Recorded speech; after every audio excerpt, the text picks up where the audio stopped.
So we're going to talk about Buddhism.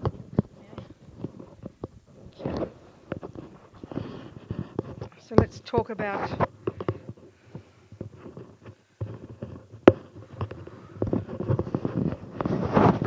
maybe that'll do like that around my neck.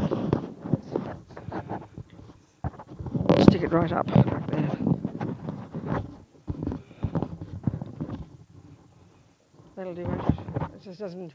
Okay, so here we are together for a few hours, hopefully. Unless we die in the middle. People die all the time.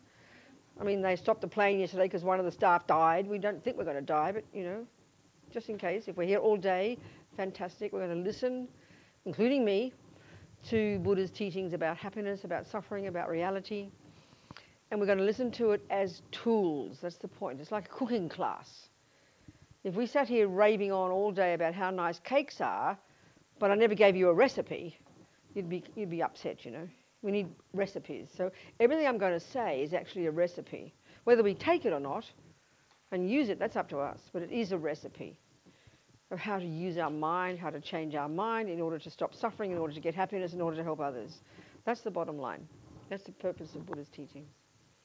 So thinking like that.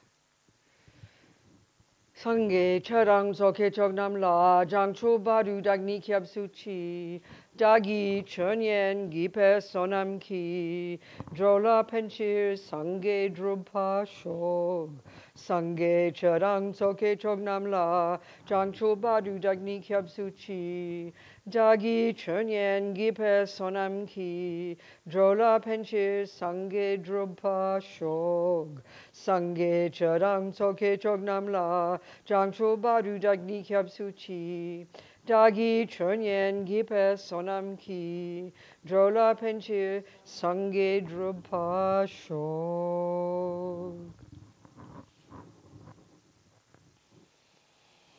Well, we talked about yesterday the overview of Buddha's teachings, you know. I think it's what's so important.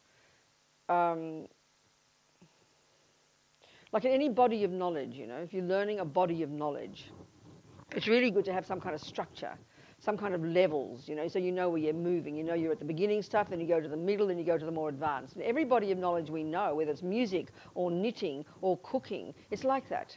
And so then you get some sense of progress, you know. Whereas we often, like I said yesterday, we genuinely never think of spiritual teachings like that. We don't think of it as a learning thing. We don't think of it as a body of knowledge. We think of some kind of mysterious sort of experience we're supposed to have in our mind, some special secret thing that comes, you know. We've got very weird ideas about spiritual. Well, the Buddhist one, you know, what Buddhism, like I said yesterday, there's many ways we can enter into Buddhism. We mentioned yesterday. Any doorways, and they all come to the same thing. So it is a system of ethics, there's no question. It's really a practical system of good morality. It's also a system of how to stop being ignorant and how to get wisdom. It's definitely a system for how to stop suffering and how to get happiness. And that's something that usually sounds like the nicest one. Ethics sounds kind of boring. Wisdom sounds kind of boring. But happiness sounds great. You understand? But the point is they all come to the same thing.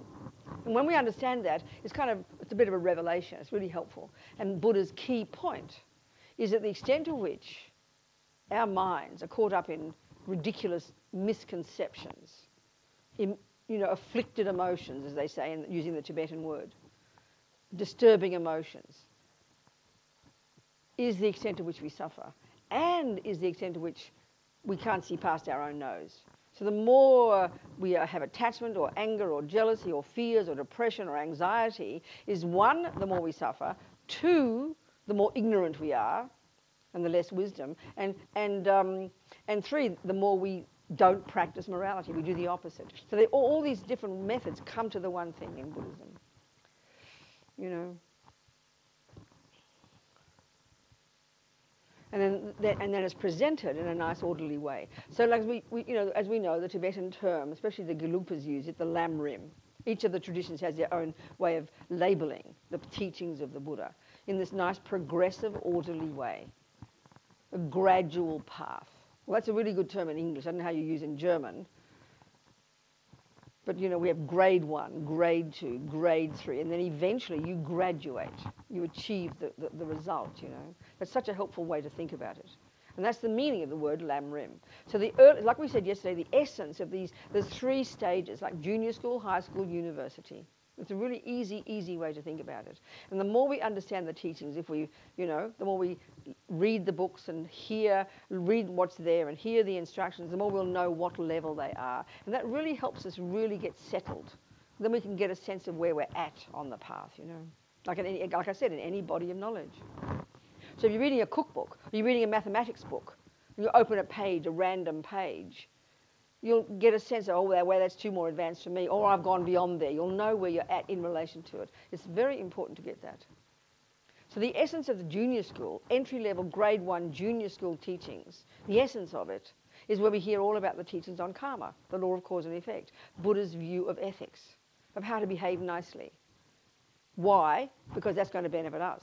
Then on the basis of controlling our body and speech, living, not killing, not lying, not stealing, not jumping on the wrong partner, not bad-mouthing people, not lying, simple practical instructions, harnessing our energy first at that level, which sounds so boring almost.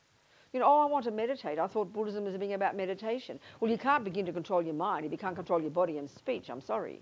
So the first level of practice, junior school, entry level, grade 1, and it's all the way to enlightenment. Control your body and speech.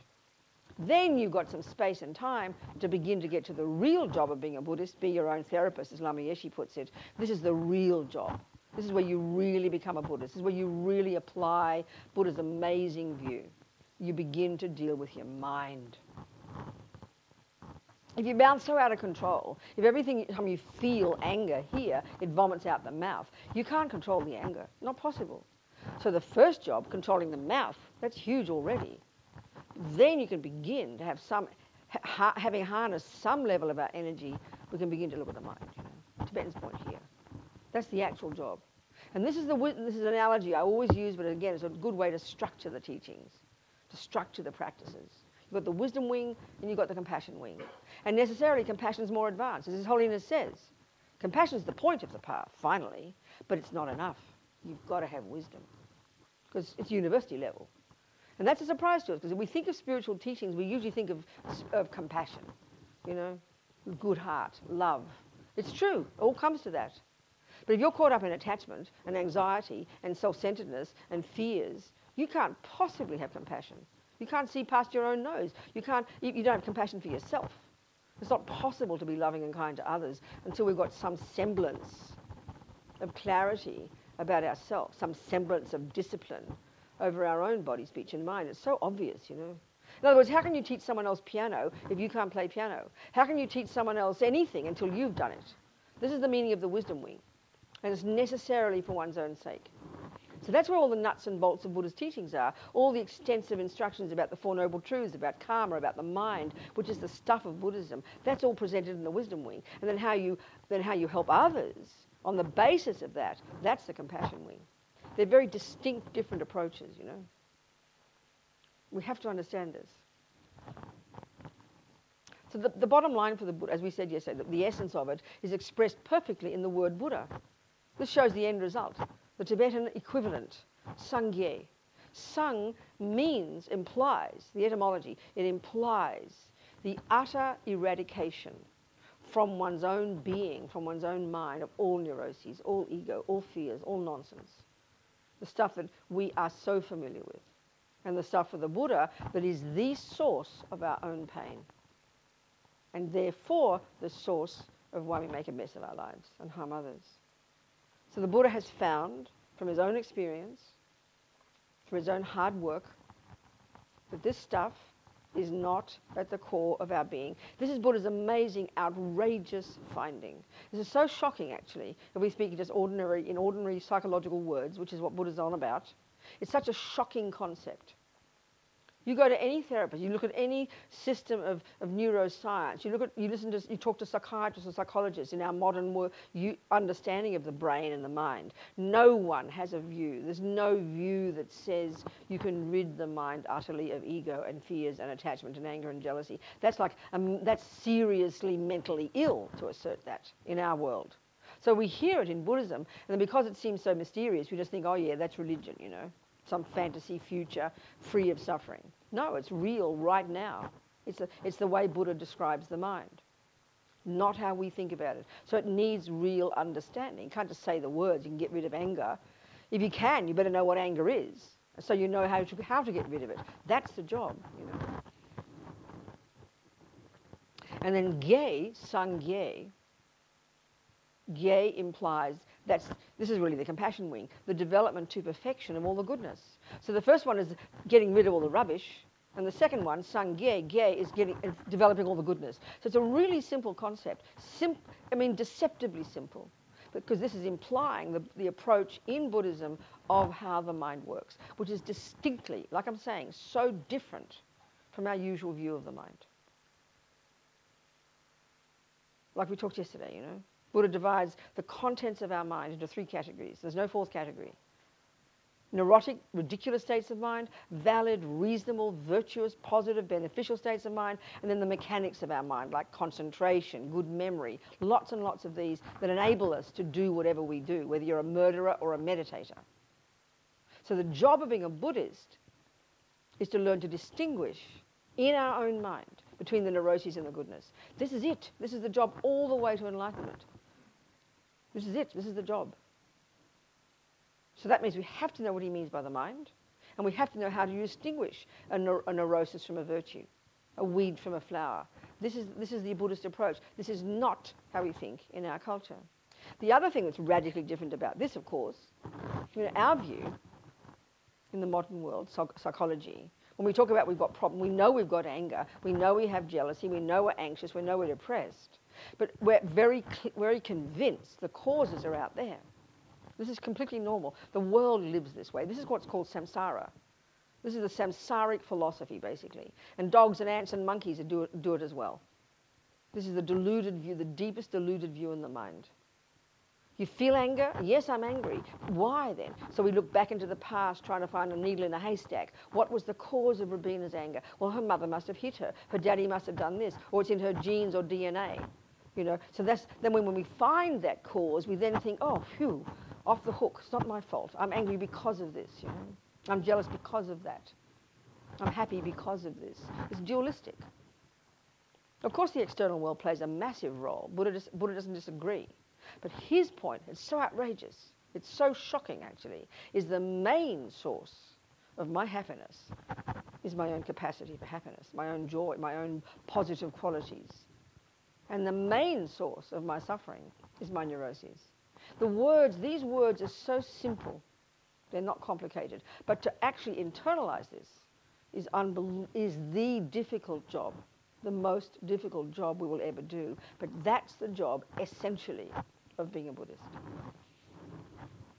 So if it's true, the neuroses are the source of my pain, and I don't want pain, I'm sick of suffering, then I have to learn how to identify them. It's very clear. And if my virtues are the source of my happiness, I have to know how to identify them.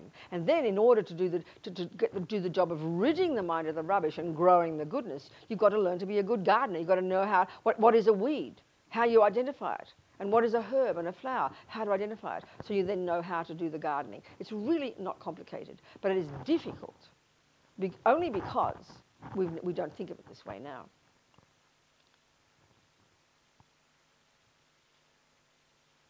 So as Lama Zopa says, it's so shocking to hear it.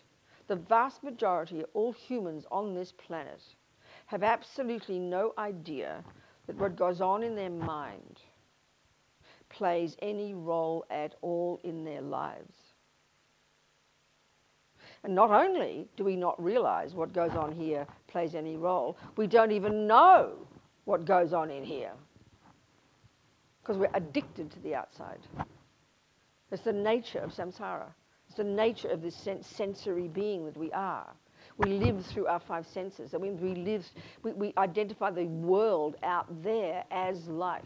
It's out there. And I'm this kind of bereft, strange, empty being plodding through life, looking for something out there to fill me up.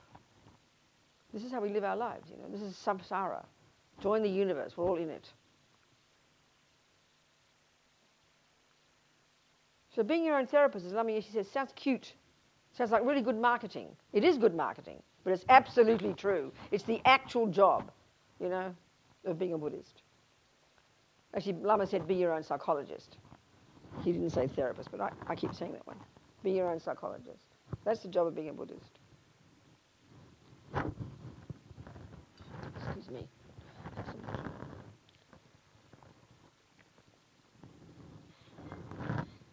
So the essence of the nuts and bolts of the wisdom wing, which is the work we do for ourselves, is two. It's two things. Junior school, karma.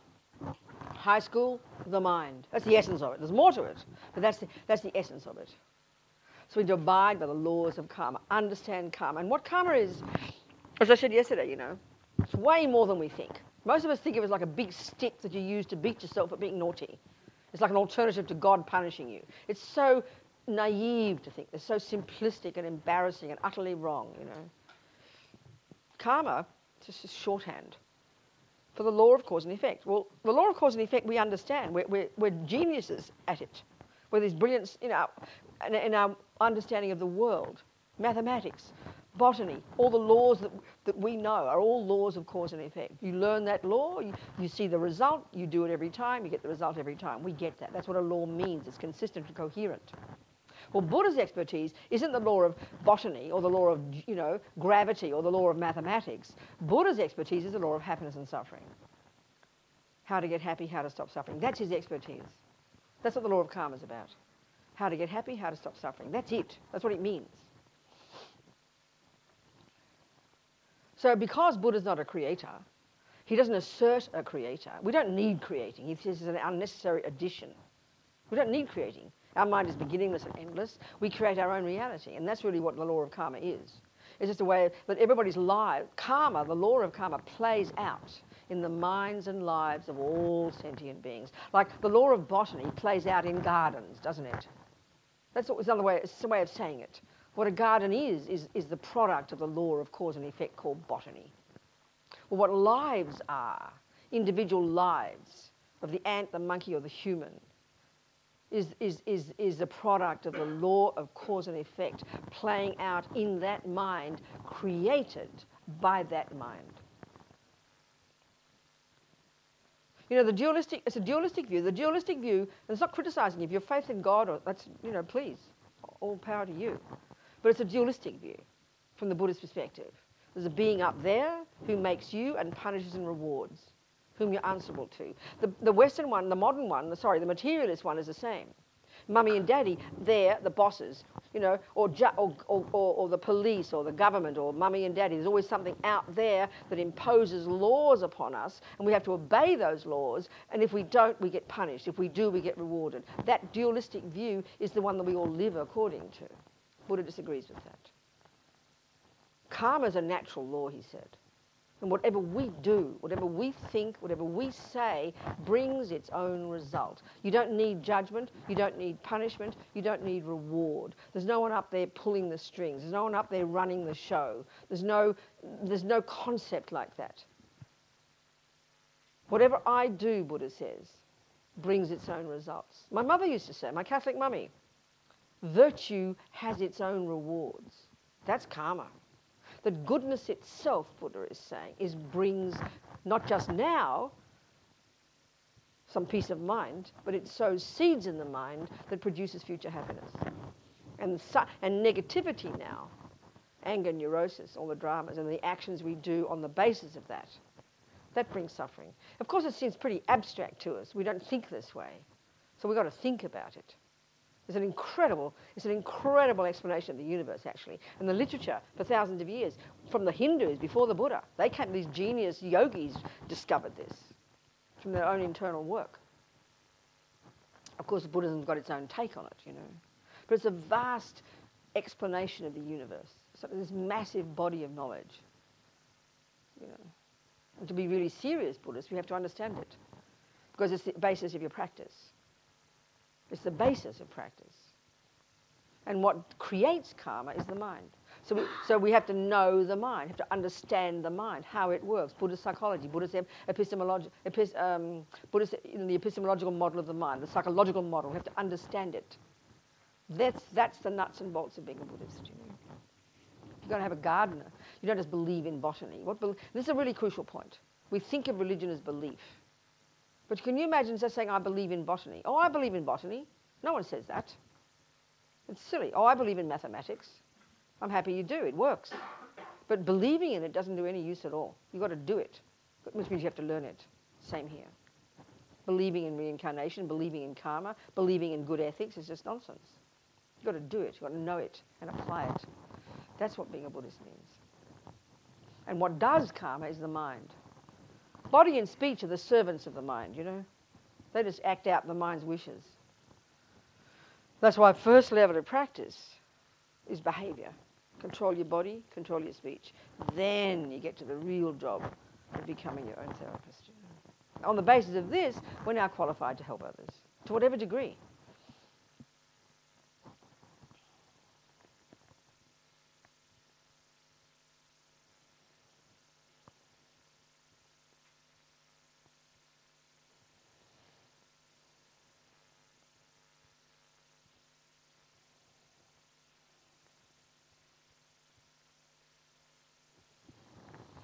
So let's look a bit more to the compassion wing, but we'll go back and forth. So the compassion wing, actually, to really understand the Buddha's view about compassion, you have to understand karma. It's impossible not. We don't, intuitively wouldn't think that way, but I'll explain. So what's compassion? Well, the bare bones definition of compassion, it starts with a thought in the mind. Everything comes down to thoughts, conceptions. It begins there. The thought, when you see suffering, oh my goodness, you empathize. Look at that suffering. That is unbearable. That's what compassion is, empathy. You see someone suffering. I wish they don't suffer. Love, what's love? It's the flip side. You see someone happy and you delight in their happiness and you want them to be happy. You see someone suffering, you don't want them to suffer and you empathize with their pain. That's the basis of that's the basics, love and compassion. They're the essence of all the good qualities. So if you want to cultivate compassion, there's someone suffering. You have to know what suffering is. Well, this is right there. Buddha's got a fundamentally different view. So until we understand his view of compassion, we have to understand suffering, because compassion is, oh my goodness, may you not suffer. So we've got to go back to high school, and we learn about what suffering is. That's in the Four Noble Truths, Buddha's first teaching. What is suffering? The first one is there is suffering. The second is there are causes. The third is you can get rid of it. The fourth is how to do it. So what is suffering? There are 3 levels. First one is the one we all agree with. The suffering of suffering, or the suffering of pain. In other words, the one that everybody on the planet, including the monkeys and the ants, all agree with and assume is all suffering is when the bad things happen. Think about your own life. That suffering we all agree with. The suffering of pain. For the Buddha, it's just the grossest level. It's the tip of the iceberg of suffering.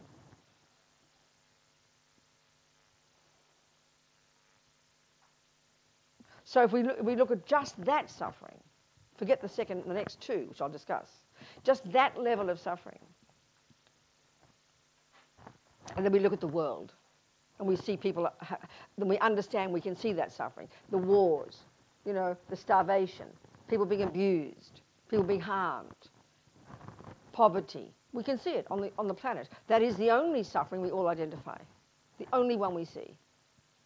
So now, I want to have compassion for a person I see who is suffering. I see a dog who is suffering. I see a dog who's being kicked by somebody. I will have immediate compassion for the dog. Look at that suffering. But look what we do automatically. We naturally want to find a cause of it. And the next step, I'm going to be angry with the person who kicked the dog. So the way we have compassion now is completely linked to anger and blame. You see a person suffering. You see a poverty in a country. You see a war. You see a child being raped. We see a person who's starving. Every time we see that suffering, we want the cause, and that's fantastic. But the way our materialist view describes the cause is someone else or something else that causes it, so that it turns immediately into anger. Well, Buddha disagrees with that. It's really too limited. It's completely the wrong view, he would say. So we've got to go back to basics again, back to his view. There is suffering. Number 1, first level, suffering and pain. Second, there are causes. So we don't understand this for ourselves, because the wisdom is for us. How can we have compassion?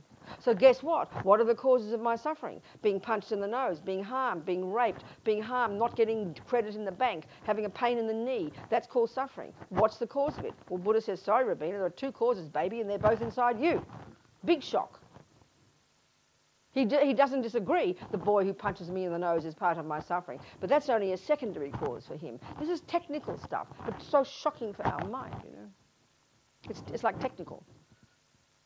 There are two causes. In the second noble truth, causes of suffering. By the way, the truths aren't noble. I don't know why they call them the four noble truths. It's the four truths for the noble ones. And a noble one is one who's got it, who understands it, you know.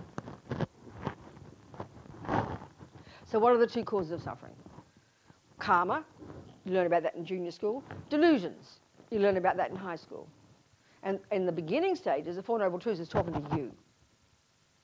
It's for you to understand your suffering.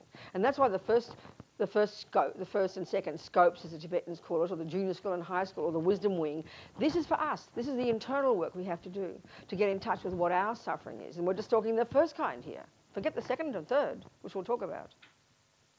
So now I go to the second noble truth, and I say, what are the causes? And why do you want to know the causes? Because now you know the solution.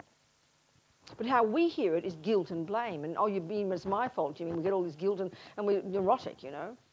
We should be so happy to find the cause of our suffering, and now we can find the solution. And we all know if you can't locate a problem, when you locate a problem, that's fantastic, but you've got to locate the cause, because that implies the solution. Right there. That's the miracle. And Buddha's saying, we right now, are, you know, we're up a creek without a paddle. You say that in German? Lost, you know. Or up a garden path. I forget, there's another one we say. So we have to, you know, locate the problem, locate the cause that tells us the solution. And this is the point here. The two main causes of my suffering, you know, Fred punches me in the nose. The first cause of my suffering is not Fred. This is the shock, because that for us is the main cause of suffering. Wrong analysis, Buddha says. It's more subtle than that. It's more nuanced than that. Fred, that punch is the catalyst for the pain that arises and for the hurt that arises inside me. So the two main causes of my suffering are past action, karma, of doing something like that action, two, motivated by a delusion. That's it, two causes, karma, delusions. It's really so simple. The words are so simple, but they're so simple we miss it. Because the assumptions we have now are so deep, so hard to unpack, so hard to get past. So because the deepest assumption in us, and Mummy didn't have to teach us this, is that I'm an innocent victim. It's not my fault. I don't deserve it. This is so primordially deep in us. This is a samsaric view. No one taught us. We came fully programmed with this view in our mind, the Buddha would say, from countless lives of practicing and perfecting this view, the samsaric view. So he says his own findings from his own experience, his own direct experience, his findings are that that's a mistake. It's not the whole story, he says. So to get that, we have to understand the mind has a continuity. It didn't begin in our mummy's womb. And we come programmed in this life with these seeds in the mind. So that I meet the person called Fred from 2.5 lives ago, and I get my punch right back. So the main causes of that punch, the main causes are one, the past punch, and two, the delusion that impelled it. They're the two causes of suffering that set me up to have this experience now. That's it. So simple. The words are so simple, it's embarrassing. But to internalize this, to begin to comprehend it even first theoretically, is so hard for us. And then to apply it every day. I mean, although it's a junior school teaching, it's the most advanced, you know, because to really take the teaching from it, to really apply it, is enormously difficult. It takes a long time from applying this first theoretically until it actually becomes an experience, where it becomes genuine for us, you know. It's extremely profound. So that means we have to understand the law of karma, the nuts and bolts, and we have to understand the way the mind works, so that we can identify a delusion. Because if a delusion is the source of why I harm others, which is the source of why I suffer now, I'd better know how to identify a delusion. So as we talked about yesterday. So the two key, so before we go back, so this is what we have to do to understand compassion, by the way. So I'm talking compassion here, I've got to go right back to basics. Because once I understand that the source of my suffering, my being punched in the nose, is my past karma and my past delusion, now when I look at the dog being punched in the nose, I'll understand why that dog is suffering too. And I'll have compassion for the dog. And I will have compassion for the guy who kicked the dog. because I know that they're just reversing roles in this life. And that's why this bigger picture of karma has to imply continuity of consciousness. The Buddha's teachings from the big picture point of view, would collapse into a heap of utter absurdity if one, the mind is not physical, and two, the mind doesn't come from before. If we all began in our mother's womb, Buddhism is just a load of rubbish. It doesn't fit. It doesn't hold. It's got no substance, you know. So we're taking the big picture here as our working hypothesis. Our consciousness is not physical. It's a beginningless and endless continuity of mental moments. Every millisecond of what we think and do and say sows seeds in it that will produce future experiences. Every experience I have now is the fruit of past karma, past actions, past programming of my own mind. So understanding this for myself, that's what brings renunciation. That's a very forbidding word to us. Maybe better to say, like we'd say it in our culture, it brings compassion for yourself. When you've finally identified why you're sick every day, it's because you've been eating too much sugar. You have compassion for yourself. You go, oh, now I know why I'm suffering. What a relief. Now I can, apply the solution. It's not out of anger towards yourself, not out of guilt and blame. You're delighted. It's a revelation. Now you know why you're suffering. So now you know the solution. Give up sugar. Same here. Now I know why I'm suffering, why people harm me, because I've harmed before. Conclusion, stop harming others, Robina. It's such a no-brainer. That's the logic. And so then you look to the sentient beings and you realise the whole planet is being harmed. People on this planet are being harmed by others. We're very social beings, aren't we? We live in groups. Animals, ants, dogs, all live in groups, and we harm each other and we help each other. When you learn about karma in junior school, you learn about this, like we talked yesterday. There are 4 ways that karma ripens. First is the type of rebirth you get. Second is your tendencies. Third, and this is the one we're talking here, your experiences at the hands of others. We're very social beings. Look at us. From the second we're born, we're interacting with other beings. Humans, mummies, daddies, siblings, next door neighbours, rats and roaches in our house. Sentient beings are impacting upon us every second. And that you think about it really simply, they either harm us or they help us. Forget the strangers, 99.99% of the universe, they do neither. But the ones we have contact with, they're the mean ones and the nice ones. That's it, that's the world, look at it. So when I know this for myself, why people are kind to me because of my past virtue, why people are unkind to me because of my past non-virtue, it's a really simple concept. Then that's the cause, now I know the solution. Stop being unkind to people and be kind to people. Now I look at the animals, oh my God, look at that dog being kicked. The poor dog, it created the cause from past life, it doesn't realise it, and now the guy who's kicking the dog will be the next one to get kicked. So you have compassion for both. In fact, the bodhisattvas have more compassion for the guy. The dog's just finished its karma, the guy's just beginning its karma. So that's the view of compassion in Buddhism. You can't have that view if you don't have the view of karma. There's no logic to have compassion for anybody but the victims. And that's the only level of compassion we have on the planet now, for the innocent, and they have to be innocent. So by the time you can't find innocent victims, you've got a few children and a few animals. That's it.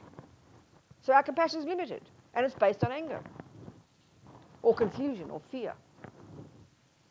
So understanding karma first, junior school, for yourself, then you can easily have compassion for others. It's easy to have compassion for others then, because you've first got compassion for yourself, because now you know why you're suffering. And you're sick of it and you want to change. Then you can have compassion for the dog and the other. And in other words, you have compassion for the entire planet. Because someone's harming and someone's being harmed at some point or other. That's just the first level of suffering. Now the second level of suffering is called the suffering of change.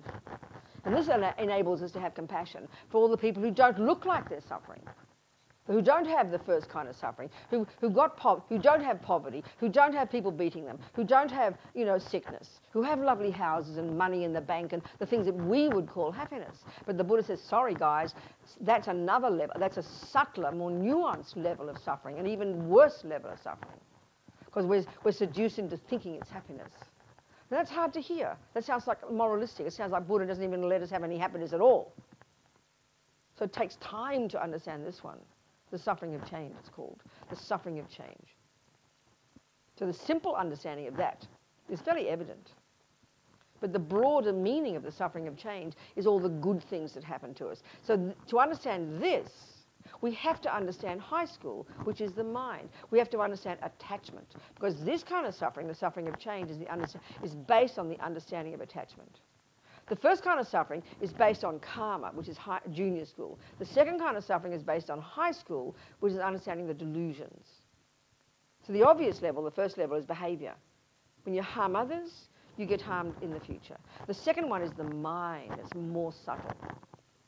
So we have to understand high school. We have to understand the Buddhist model of the mind. We have to understand delusions and virtues and how to distinguish them. Because the delusions are the source of our suffering and the source of why we harm others.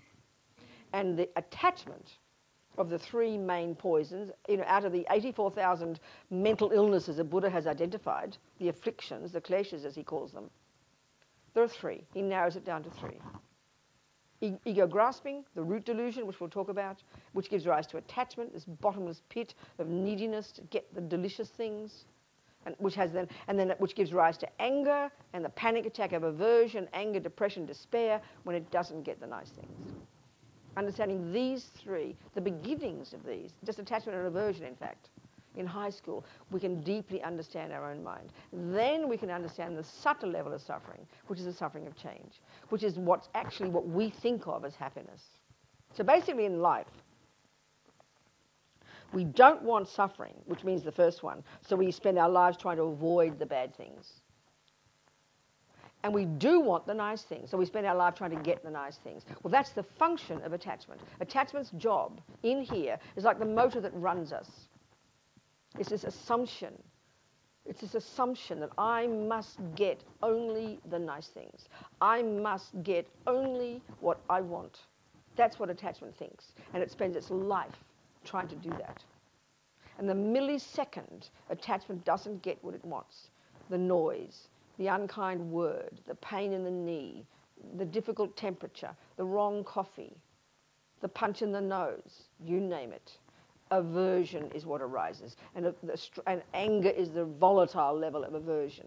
Irritation, annoyance, frustration are milder levels of aversion. They're milder levels of anger, all the way to depression and despair, which is internalized anger.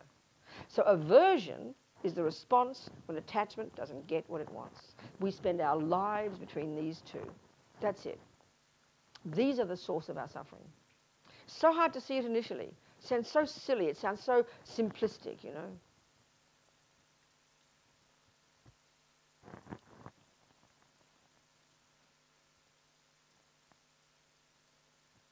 So in high school, we understand these. Now when we get to compassion, we're going to see the rich people. We're going to see the happy people, the smiling people, the lovely people, the people who get what they want, whose attachment is being fulfilled. Why would I have compassion for them? Well, it's like, attachment's basically a junkie. It's the junkie in us. And getting what it wants is getting the junk. So we know if you're a heroin addict or an alcoholic or attached to food, we all know, as our mummies would tell us, the more you get, the more you want. So the Buddha's view is very practical. He's observed that attachment, on the face of it, is the hunger to get something nice. And you get the thing that's nice. The logic seems to be that you just got what you wanted. You just got happiness. But we all know the real thing that comes from getting the delicious thing is you get even more craving to have it again. That's the point. And we know that, but we can't bear to hear it because it seems too painful. So then we think, well, what am I supposed to do? What choice is there? How can I get happiness? It's really hard to hear it. It's very painful because the only happiness we know, think about this, the only happiness we know is when attachment gets what it wants. It's the only one we know. We have no other methods. And this is why it's a bit distressing to hear this. So what is Buddha saying? He's not leaving us empty-handed. All he's saying is, well, you know what, people? I found a method how to get happiness that doesn't depend on attachment. That's all he's saying. He's not just saying you're not allowed to have cake, No. He's saying his method, Buddha's method, is a method for getting happiness. And so for us, happiness is what we get when we get what attachment wants. For him, happiness is what you get when you give up attachment. That's it. That's his method. Simple. Very simple. Technical. Simple. That's what he's found. that actually attachment, which is the craving to get this and that, the assumption that I must get what I want every second, the assumption that unless I get what I want, I'll be miserable. That's what attachment is, this junky in us that's always there, unceasingly, deep down, at the gross and subtle levels. This constant assumption that drives all of us. All he's saying is that that is the source of suffering. So the solution is get rid of it. And what you end up with is happiness. So he's not leaving us empty-handed, saying you're not allowed to have pleasure. He just says our methods for getting pleasure are mistaken. Not moralistically, practically. That's all he's saying. So this word, like I mentioned yesterday, the word feeling. Remember the word feeling? It's very interesting. In the third category of states of mind, in Buddhist model of the mind, we've got the ridiculous, deluded, neurotic, unhappy states of mind, all based on ego grasping, attachment, anger, and all the other 83,997 or whatever, variations of all these things. Then you've got virtuous states of mind, and they're our saving grace, kindness, love, generosity, forgiveness, compassion, blah, blah. But then you've got the mechanics of the mind, I like to call them that. Concentration, good memory, not forgetfulness. All these different states of mind we know we need. There's many, and another one is called feeling, but it's not used the way we use it. This is really fundamentally necessary to understand in Buddhist psychology if you call yourself a Buddhist. Feeling, we only have three kinds of feeling, any moment of a time. Either a pleasant feeling, an unpleasant feeling, or a neutral feeling. Well, forget the neutral ones, okay? So we either have pleasant or unpleasant, and we know we want the pleasant ones, and we know we don't want the unpleasant ones. It's very simple. So attachment, that's their job description. To find the object of the senses, usually, such that when we have contact with it, a pleasant feeling is triggered. And to avoid, attachment's job is to avoid the ugly objects, such that when we have contact with them, an unpleasant feeling is triggered. So that's how we spend our lives. That's samsaric way of getting happiness and avoiding suffering. So feeling is really hugely important to understand. There's only like these three kinds, pleasant, unpleasant, and neutral. So pleasant feeling is it's just a term for happiness, that's all. Unpleasant feeling is another term for suffering. But it's interesting, with us with suffering and happiness, when you describe happiness, what we tend to do is we describe the thing that causes it, that we think causes it, the beautiful weather, the lovely food, the gorgeous person. We think of the object. We objectify our experiences. You think of suffering, you think of the object. That's not what Buddha's talking about. He's talking about the actual experience. That suffering is an experience in here, including through the body. And the thing out there is merely what triggers it, that's all. Not the main cause, a secondary cause, a catalyst. But we are so obsessed with the external world, we only think, when you say, how'd you go today, Robina? Did you have a good day? Oh, yes, what happened? And you describe all the good things that happened. That's why you're happy. You describe all the bad things that happened. That's why you're suffering. Wrong view. They're just the catalysts. So feeling is the thing we have to understand. And it's arising every millisecond. And it's either pleasant or unpleasant. Forget the neutral. And all we want is the pleasant ones. And we're convinced that the external object will get it. So attachment's job is to find the thing that will trigger it. And attachment's job is to find the thing to avoid having contact with, to avoid having the unpleasant feeling. That's samsara. That's how we live our lives. That's how we live our lives. So all Buddha's saying is this. So fascinating. And I didn't bring my iPad. Oh, I brought my iPad. Good, I'll read you some stuff. Where's my glasses? Okay, thank you. So what Buddha is talking about. Now, this is why it's wonderful and inspiring, which I'll do. It's inspiring to just to hear the way that the Buddhists talk about the mind, you know. It's not how we think at all.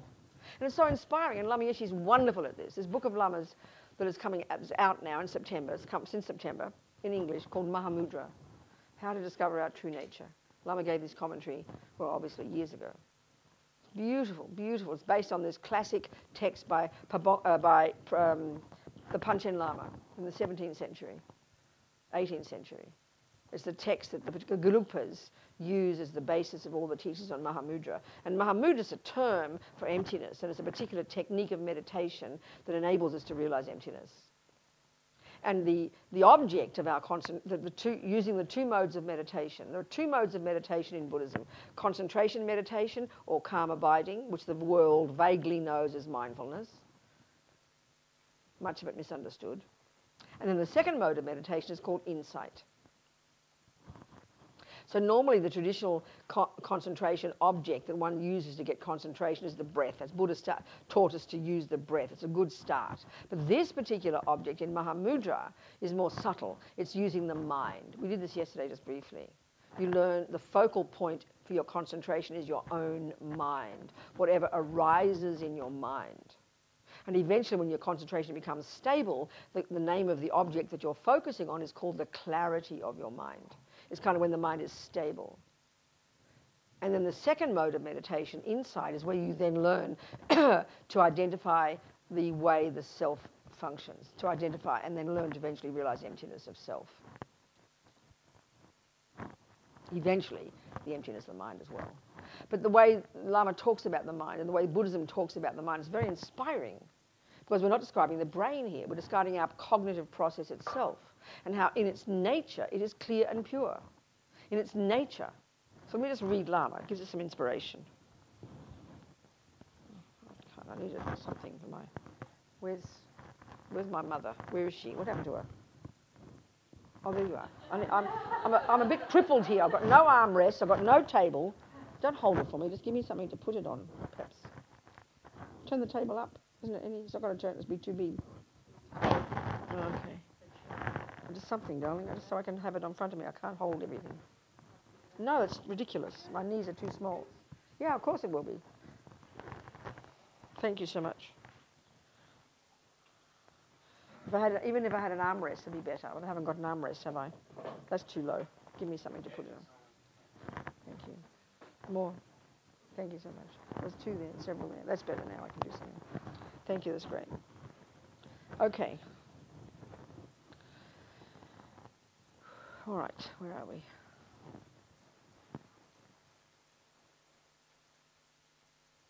So the thing is here, understanding the mind.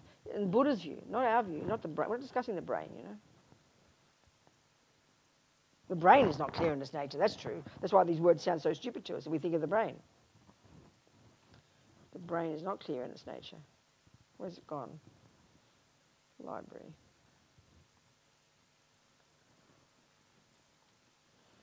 I can't sell my book. What a stupid Apple done with my book. They've changed the library. It looks so ugly now. I can't stand it. I don't know how to work with it now. Where's my other book? I prefer the other method. This is wrong completely. How do you get them all running across the page now? I don't know how to do it. Collections. Maybe it's this way. Books. Wrong one. No, it's no good. Collections. I think Apple's falling apart. It's because Steve Jobs died. That's the problem. The Apple's on the way down now since Steve Jobs died. I'm quite convinced. Nobody is as ingenious as him. Audio, PDFs, here we go. Okay. Mahamudra.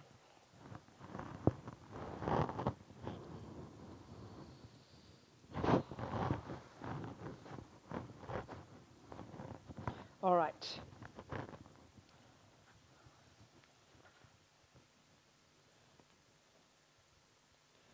Just talk about the mind.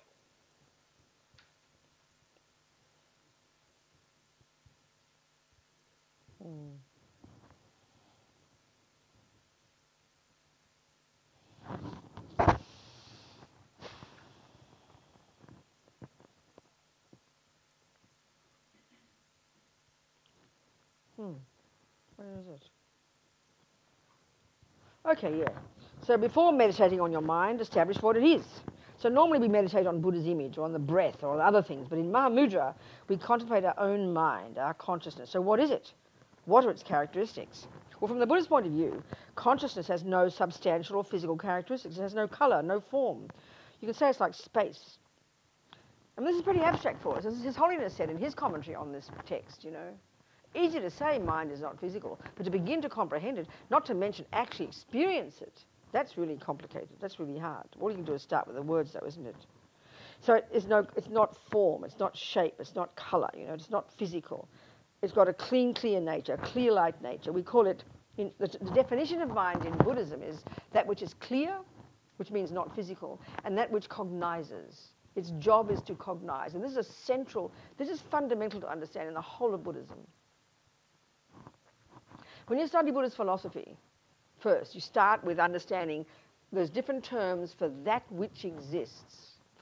There's several terms: phenomena, object, established base, existent. There are many synonyms for that which exists. So why is this important? Because for the Buddha, right now, having delusions, we are cognizing things that don't exist. For example, a chocolate cake on the plate does exist. Conventionally, there is a chocolate cake. It's not a carrot cake. It's a chocolate cake. We can establish that. But the cake that we see now, through the lenses of our attachment, is not the cake that exists on that plate. What we see is a divine, delicious, exaggerated, beautiful thing that when I eat it, I'll get happy. That is not the cake that exists. So this is Buddha's absolutely fundamental point. And this is the function of all the delusions. Their key function is they exaggerate, they embellish, they distort. And so when we see the universe, things, people, sound, smell, taste, ourself, we see them through the lenses. When we see them through the lenses of our own delusions, we're not cognizing that which exists at all. We're living in la la land. This is the way Buddha talks. This is why we suffer. This is a particular key way that delusions function. They have the other characteristic of being deeply disturbing. That we're familiar with. When you're angry, you know you're disturbed, but you don't realize you're not cognizing reality. This is very real words for the Buddha. So then the job of the mind is to cognize. To cognize what? That which exists. That's finally enlightenment. When you've removed the delusions, now you're in sync with reality. So as Lama says, the mind is clear in its nature. So its definition of the mind, one, it is clear, meaning not physical, and two, its job is to cognize. Cognize what? That which exists.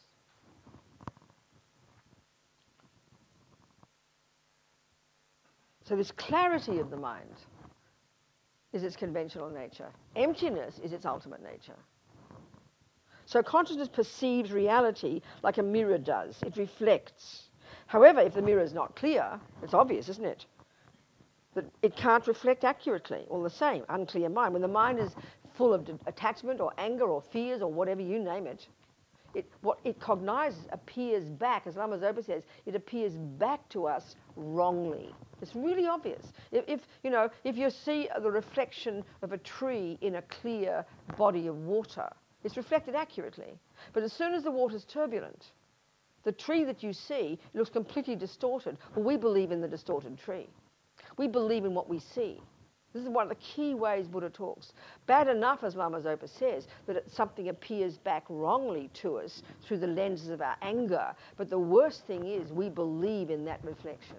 This is telling us the essence of Buddhist practice. This is the essence of Buddhist practice. And we won't understand this if we don't know what Buddha's talking about. So mind itself is pure and clear. Now that doesn't mean, as Lama says, okay, he says it, I'm coming to it. So yet even our dualistic concepts, our deluded thoughts, such as attachment and hatred, they also possess this clarity. This is why they can, to some extent, perceive their projections, why they have the ability to reflect their own object, So a good example is water when it's boiling. It's turbulent, but still it possesses the same clear nature as water when it's still. It's the same with our dualistic concepts. They too are essentially also clear in their nature. So as we discussed, delusions can be totally eradicated. This is Buddha's outrageous point. I mean, it's shocking that we hear it not as religion, but as actual psychology. And this is why it's fundamentally not what we're talking about in our modern psychology. It's just obviously different. If we think the mind is the brain, then no brain scientist will tell you there's a piece of the brain you can cut out to stop anger. We tried that in the 1930s, called lobotomy. Well, no, we'd have no brain left. That's clearly not what we're talking about. That's why this is an abstract concept for us, isn't it? It's a pretty ridiculous idea. Excuse me, people. Something here. Sorry, I put my lipstick on. I'm too dry. Okay, so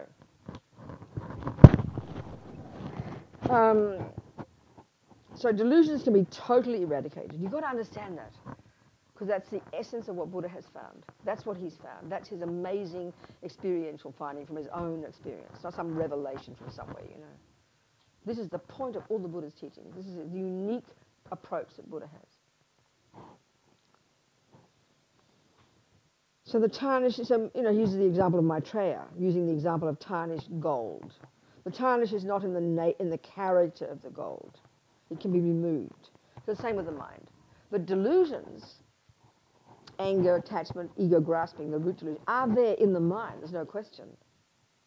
But then, this is the point Buddha's making. The term they use is they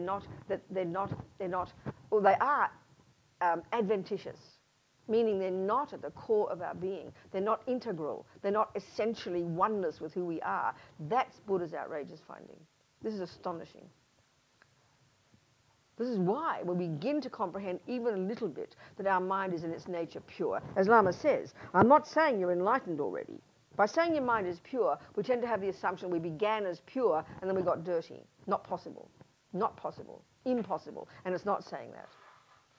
But the point is, when we understand mind in its nature is clear and pure, delusion is adventitious. They're there, but they're not at the core of the mind. It's like you've got a glass of water that's got pollution in it. We all know, even without being scientists, pollution is not at the core of the water. It's not as if it's H2OP27. That's not what's there. And then so you can remove the pollution, and what you're left with is the clear water that's already been there all the time. The water is clear and pure no matter what. I mean, you drink that water with pollution, it'll kill you. But you extract the pollution, you're left with the pure, clear water, which has always been in the glass in the first place. It's like that, exactly like that. And so that should give us courage. Because right now, we're so caught up in our own misery because we identify with the pollution, because that seems to be the most strong taste inside us. We identify all day with our neuroses, with our anger and attachment and fears and jealousy. They're the ones that loom large. They're the ones we feel and taste. And that's we believe this is who we are. This is our worst tragedy. We believe that is who we really are. We identify with that stuff. This is the worst one. This is the worst crime against ourselves. So to begin to comprehend even basically Buddha's view about the mind, even theoretically, can give us incredible courage. And this is a powerful level of our practice. When we realize the anger's going berserk, the anxiety's gone crazy, the depression is there, raging large, looming large for us, but we have to be convinced, confident, this is not who I really am, Robina. It's okay, it'll pass. This is really so important. And this comes from reading the teachings, gives us inspiration, you know. Because everything in us instinctively believes it's who I really am. And we don't even notice our good qualities. That's the trouble. That's the tragedy. We're addicted to our misery. We're addicted to the negativity, you know. We only ever see that. This is the tragedy. But to remember, to know that our mind is innately at its core, that's its true nature. And that's what emptiness refers to. Its true nature is that. This is very encouraging, I tell you. So fundamentally, there are two things. Our consciousness, or our mind, these words are synonymous, which is the subject. They refer to the mind as the subject. And then everything else are the objects that we cognize, all the people, smells, tastes, colours, all the objects of the senses. This dualistic way we live our lives. Me here, everything else there. You know? And our mind cognizes these phenomena through the senses. So as Lama says, you know, we make the body the boss. Sensory world is huge for us. The objects of the senses are huge for us. We determine all our experiences based on our senses. You know, we've got a bit of a pain, all we do is feel miserable. Because we're just addicted, we don't even know our mental consciousness. We can't even feel our thoughts and feelings. We're just addicted to the feelings that come from our senses. And we judge our happiness and suffering based on that. It's so gross. I mean, in the sense of being very coarse level of living our lives. That's why it's hard to get in touch with our mental consciousness, with what's inside there, the conceptual stories. You know, it's so hard to do this, to get past the senses. And also, really, when you learn the epistemological model in Buddhism of the mind, which talks about the way the mind functions, it's totally fascinating. We have sensory consciousness and we have mental consciousness. Sensory is that part of our mind, which is not physical, remember, that functions through the medium of the eyes, the eye, the ear, the tactile, to cognize something. But we make huge, big story You know, the senses do have power. They talk about it in the Buddhist model. But in general, the object of eye consciousness is only two things: shape and colour. But I think I see a handsome person there. I believe my eyes see a handsome person. My eyes can only see shape and colour. So where does handsome person come from? That's my mental consciousness. The story in my mental consciousness that makes up this elaborate story about that divine shape and colour. It's a complete projection of my mind, made up by my own mental consciousness. But we give all the power to the senses. Got to really do much more analysis, you know. So there's a subject, which is the mind, and then the objects of our mind. And each of our states of mind, each of our parts of our mind has its own object.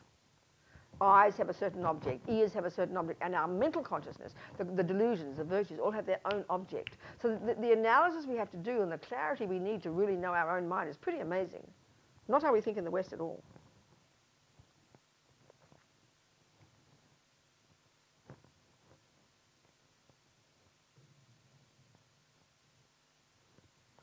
So the one I'm getting at here is the mind, how this capacity for cognition. That's our mind. Its job is to cognize. And we have right now, we cognize things through the lenses of our delusions, which are misconceptions. The thing that we see on that plate, the handsome body we see there, are not there.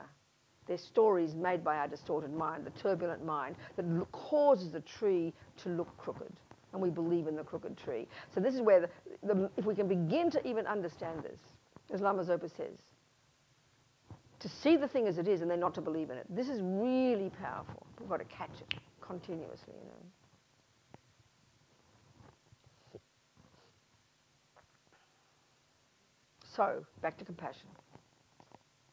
First level of suffering, we see it on the planet, people being harmed, people having sickness, poverty, loneliness, all these things.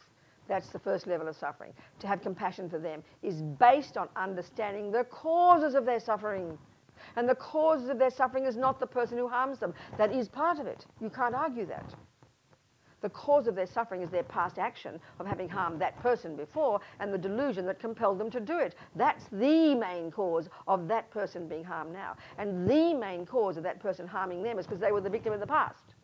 So when you have the view of karma and the bigger picture of many lifetimes, which of course is difficult for us, so abstract, then you see the world in a completely different way. And this is the point too. We don't think right now that we have any conceptions in our mind at all. We don't think we have viewpoints. We just think things appear the way they appear and it's just how they are. We're so ignorant, we're so gross, you know. We don't realise that everything, the way it appears to us, is based on elaborate conceptual stories, elaborate philosophies already in our mind. And this is what Buddha's on about. We've got to start analysing those philosophies and questioning them. They're a series of assumptions. It's a huge job we have to do. Be our own therapist is not a joke. The way the world appears to us, as Lama Zopa says, the way the world appears back to us is in the aspect, this is how they say it in Buddhist psychology, the way the world out there appears back to us is in the aspect of whatever is in our mind. I mean, Buddha's amazing, you know. So that means we have to learn to know about our mind. To know what these delusions are, what are the thoughts in there, what are the assumptions, what are the viewpoints. That's our job. Then we can change them and see reality. So first level of suffering, yes, people are being harmed by others, but now we know why. So our compassion for them is much richer. And now it includes the compassion for the harmer even more. The Bodhisattvas have more compassion for the guy kicking the dog than the dog. Of course he has compassion for both. Because why? The dog is just finishing its suffering. The guy is just beginning another level of suffering. This is a huge level of compassion. This is not how we think on our planet. And this is just for the first kind of suffering. So you can't get this if you haven't understood junior school. And you can't get it if you haven't understood the delusions in high school, which is for you. Now you can understand others. Now the second kind of suffering includes all the happy people, whom we normally would never have compassion for, because they're now getting what attachment wants and are caught up in the belief that now they've got happiness, seeing it as permanent, and it's not permanent, it will end. and the attachment getting what it wants, which does bring happy feelings, definitely does, but they won't last. And we know that. This seems very kind of annoying of Buddha to point it out. Like, well, we know it doesn't last, Buddha. What are you trying to do? Shove it down my throat? But we've got to realize this. And what he's implying here, and this is where it sounds so religious to us, when he says that the happiness we have now doesn't last, he's not being mean. He's simply inferring, well, hey guys, I've got a happiness that will last. That's what he's saying. That when you have removed delusions from your mind, when you've removed attachment, then this is the point about the nature of your mind. Your nature of your mind is bliss. The nature of our mind is joy. Okay, let me read you another chapter of Lamas. This gets you really excited, I tell you. They talk about getting single point of concentration.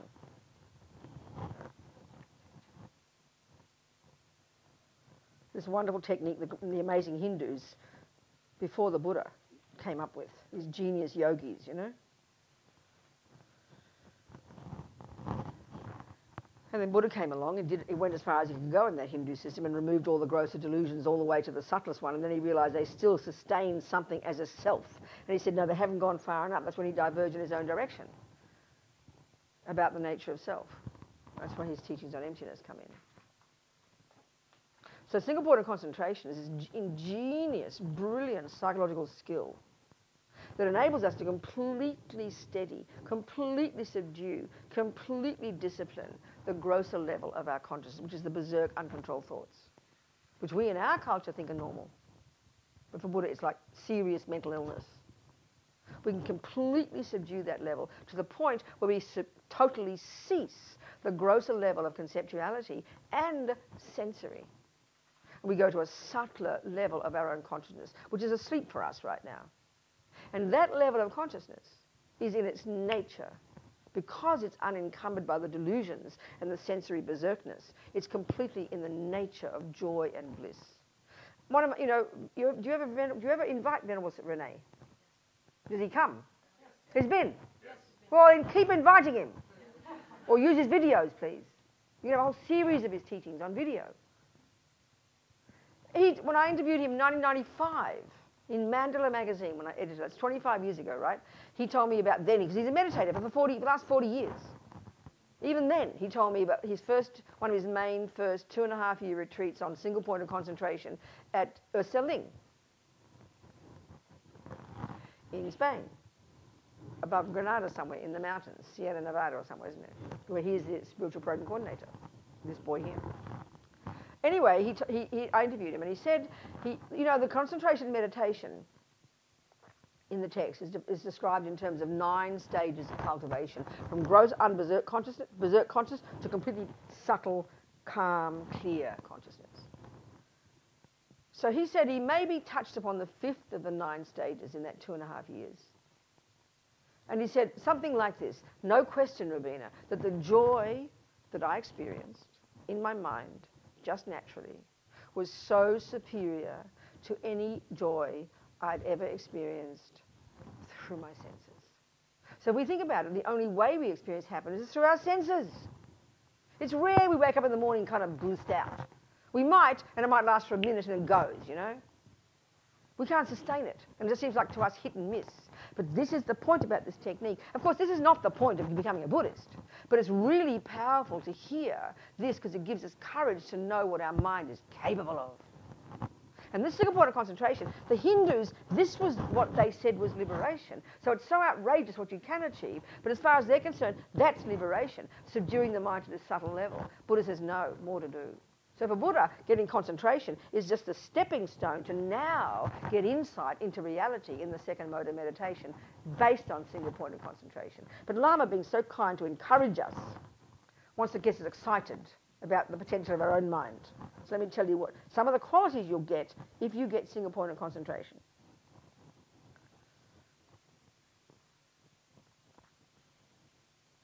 Okay.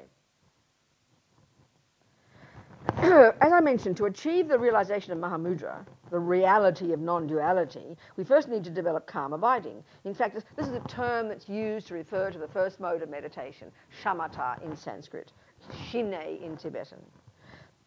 we first need to develop calm abiding. In fact, it's not possible without it. We must achieve the subtler levels of consciousness of indestructible one-pointed concentration, what in Sanskrit we call samadhi. So shine is the Tibetan, shamatha is the term in Sanskrit that is calm abiding, the name given to this technique, and it's referring to the end result of the success of the technique. And that state in general of that concentration is known as samadhi. It means concentration, the result of single-pointed concentration, the likes of which we don't have even grossly in our modern psychology. It's difficult to realize non-duality, not because it's hiding from us, but because our concepts are so thick. So we must refine our concepts. We must achieve subtle mindfulness, subtle awareness, and subtle clarity. Otherwise, there is no way we can see the unconscious levels of ego grasping an independent self. What happened? Oh, that's all right, some music. Thank you very much. Not possible. Samadhi is the source of liberation. Without perfect samadhi, then, there is no way to become liberated from samsara and no way to achieve enlightenment. There is no exception, whether we're Christian, Muslim, Hindu, or Buddhist. To cut the dualistic view, we need calm abiding. But calm abiding is not enough. On the other hand, some people actually think that this state of samadhi, this one-pointed concentration, is all we need in order to cut ego. But that's wrong. Lama Tsongkhapa reminds us that calm abiding alone is not enough.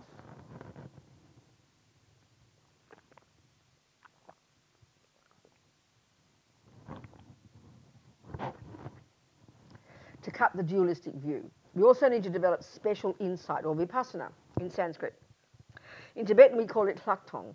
Hlak meaning extra and tong meaning seeing. We're going to interpret this to mean that we go beyond seeing conventional reality and achieve the extra seeing of the universal reality of Mahamudra. In other words, we need the two kinds of meditation together, calm abiding and special insight. The benefits of samadhi are incredible. So nevertheless, even without special insight, the result of samadhi alone, the results, are unbelievable, almost unimaginable. When we understand this, when we realize how amazing the results are, we cannot help but to try to develop it. There's no way we become lazy. We'll have much energy and make great effort. We won't even worry about eating. I'll explain some of the benefits. You go beyond sensory and conceptual consciousness. As your concentration develops, you'll go beyond your body. Your mind will be non-conceptual, so it becomes easy to cut the complex world of the five sense objects, to eliminate the superstitions.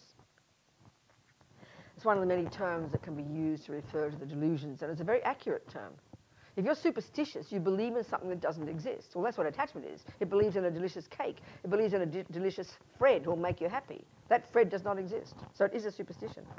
In such a unified state, your mind becomes so subtle, so sharp, you can easily eradicate the complex dualistic thoughts. You can touch reality. This is the feature of samadhi. And out of meditation, you can easily deal with your delusions. They are so light. You can stop them immediately. This is hard to imagine, you know. It's hard to conceive that when you've got concentration, what we think of now as this complete, utter chaos, and it is, like it's like there's just this constant stream of thoughts up there. You know when you can't get to sleep one night, you think you're going mad. But that's happening all the time. It's just that you're so busy with the external object you don't notice. But there you are in the dark, you know, with nothing else to think of, and all you see is this berserk. Well, that's normal. That's a normal person's mind. And we think that's normal. Well, that's mental illness for the Buddha. And concentration has helped you subdue it. And then in the daily life, when you've got concentration, apart from anything else, it's like you have effortless control over every single thought. I mean, that's inconceivable. It sounds like insanity. But this is these genius Indians thousands of years ago invented this. This has been around for thousands of years. And we think we're such smarty pants in the West. I mean, it's so embarrassing how arrogant we are, you know. All these idiot Indians, what do they know? You have no idea what they know. Well, unbelievable. We think the Greeks are great, aren't we? I don't know, the Greeks are nice, but, you know.